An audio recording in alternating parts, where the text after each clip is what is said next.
Market அவங்களுக்கு demand இருந்தது. But market டிமாண்டில் வந்து பார்த்திங்க அப்படின்னா அவங்க மேக் புக் சப்ளை பண்ணுற யூனிட்ஸுங்களை விட மற்ற கம்பெனிங்க வந்து காம்படிட்டிவ் ரேட்டில் வந்து அவங்க லேப்டாப் டிஸ்ட்ரிபியூட் பண்ணிகிட்டு இருந்தாங்க. ஸோ ஸ்டில் அவங்க வந்து மற்ற மார்க்கெட் லீடர்ஸோடு அவங்க ஃபைட் பண்ண அவங்களுக்கு விருப்பம் இல்லை. ஜஸ்ட்டு டைவெர்ட் பண்ணாங்க, ஐபாடுக்குள்ளே வந்தாங்க. ஸோ மியூசிக் சிஸ்டம் வந்து தனியாக இன்ட்ரடியூஸ் பண்ண ஆரம்பித்தாங்க. ஒரு சர்டன் கைண்ட் ஆஃப் பாட்டை வந்து அதில் ப்ளே பண்ணி உங்களுக்கு ஐபாட் சிஸ்டம் கொடுத்துருவாங்க. நீங்கள் காதில் மாட்டிக்கிட்டு எந்த பாட்டை உங்களுக்கு வேணுனாலும் நீங்கள் அதை ட்ரை பண்ணி அதை நீங்கள் கேட்டுக்கலாம்.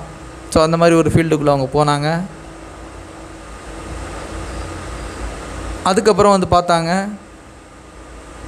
மொபைல் வேர்ல்டு வந்து நல்லா போய்கிட்டுருக்கு, மொபைல் வந்து நல்ல ஃபீல்டாக இருக்குது.